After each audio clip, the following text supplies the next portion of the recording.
Assalamualaikum warahmatullahi wabarakatuh. Selamat datang di channel Jelajah Kehidupan.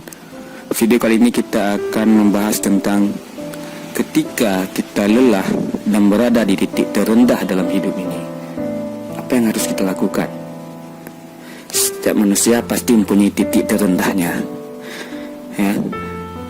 Jadi sebelum kita mulai dengan videonya, marilah subscribe channel ini agar channel ini terus berkembang dan bermanfaat bagi kalian semua. Oke?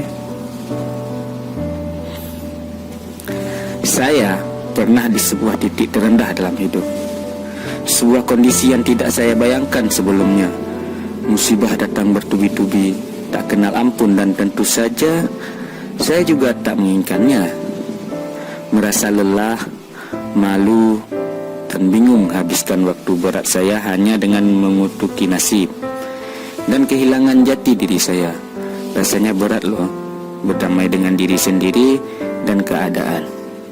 Memaafkan mereka yang telah membuat hidup terpuruk dan juga memaafkan diri sendiri. Inilah sebuah titik di mana dunia terasa jungkir balik.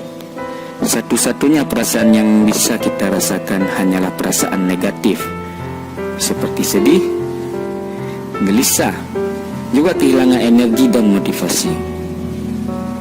Hidup memang tak semudah melafalkan I love my life, so you should love your life as much as I do.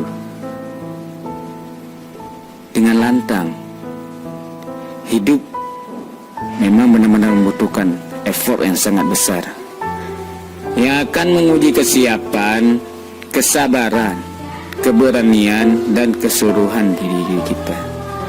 Hari ini saya juga membuat survei kecil-kecilan terhadap beberapa teman saya dengan pertanyaan, apa yang mereka lakukan ketika berada di titik terendah dalam hidup mereka. Yang pertama yang mereka lakukan adalah tidur. Bagi sebagian orang, tidur adalah jawaban bagi semua masalah yang sedang dihadapi. Saat berada di titik terendah dalam hidup mereka, mereka memilih tidur sambil berharap bangun. Jadi ketika bangun, beban masalahnya bisa hilang. Yang pasti, bangun-bangun bengong, pusing, dan kelaparan. Tapi ya nggak apa-apa. Biasanya setelah tidur panjang ini, mereka akan merasa lebih baikan. Hal yang kedua adalah kunci kamar dan nangis. Sekuat-kuatnya orang, kalau lagi berada di titik terendahnya dalam hidup, dia pasti akan menangis. Kenapa dia menangis? Karena air mata adalah respon otomatis yang muncul dari tubuh kita ketika dalam keadaan tertekan atau terluka. Dengan menangis, tubuh kita melepaskan hormon stres. Makanya kita bakal merasa lebih lega setelah menangis. Selanjutnya, yang dilakukan adalah menyendiri. Ketika berada di titik terendah dalam hidup, kita biasanya menghindari bertemu orang lain. Alasannya sederhana, kita nggak ingin orang lain tahu kalau sebenarnya kita sebenar rantakan itu. Kita kemudian akan lebih suka menarik diri untuk berkontemplasi dan memikirkan kenapa kita bersedih dan bagaimana cara kita menghadapi kesedihan itu, yang ujung-ujungnya berakhir dengan tindakan membenci diri sendiri dan merasa tidak berguna.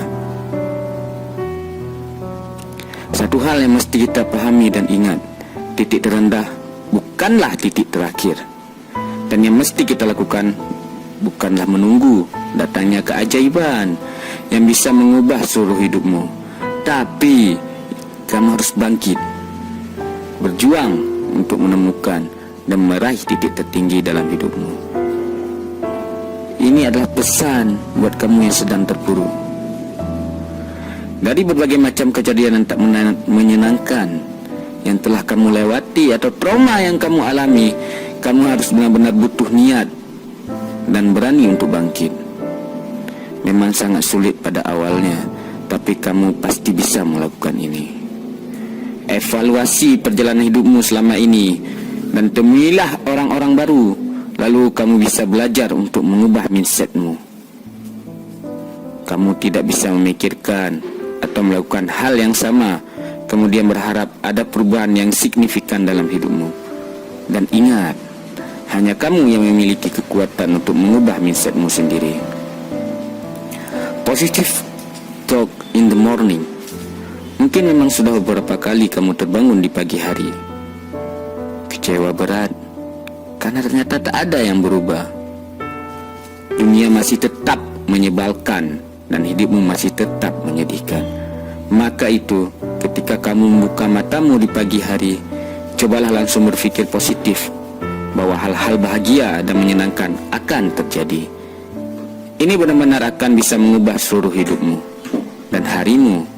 Jangan mengira harimu akan berjalan dengan baik, tapi kamu harus tahu dan yakin sepenuh hati bahwa harimu memang akan berjalan dengan baik. Langkah terakhir yang mesti kamu lakukan adalah melepaskan dan menghilangkan segala perasaan tidak baikmu. Penyesalan, amarah, dan sedih yang tiada ujungnya. Itu satu-satunya cara yang bisa kamu lakukan agar bisa memaafkan diri kamu sendiri dan mulai mencintai dirimu kembali. Oke, sampai di sini dari Jelajah Kehidupan. Sampai jumpa di video selanjutnya.